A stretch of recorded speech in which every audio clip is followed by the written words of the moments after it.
Yeah, autan kowa on the mix. Kowa da kaddararsa yau gatawa akan gaba, kuma ni ba za na bar ki ba, matukar ba za ki bar ni ba. Yaushe za ki zo garan dandakin ki ba za a ganni ba. Ga zuciya ta tara san ki fal har yake zuba, kuma ni ina faɗi majanuni akan ki ne gaba.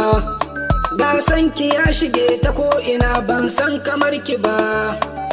Kar ki bar ni zan rasa makwanci ke nake ba, in dai akan ki ne na rantse ban ga dan mutum ba.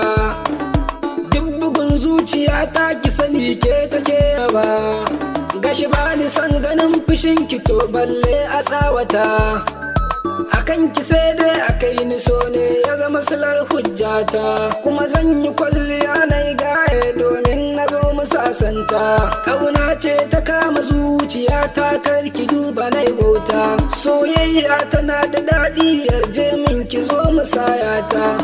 Karki bar ni ki sani ainihin da ba za na gane kaina ba, haka zuciya take maimaitawa kin gani ban yi shirme ba. Soyayya ruwan zuma ce kadara ta ki daure ki amsa ta, ni ke nake so ki zamanto matata dai ki ji kanwata. Yau gani nan da yabo a gare ki dakata ki ji muryata, domin ki san da nufi gunta haka rayuwata ta alkinta. Dan zagayo daga ban mota ta ki zo ki huta yar auta, ki san da wannan cikin su mata ke kadai zan yi wa fifita.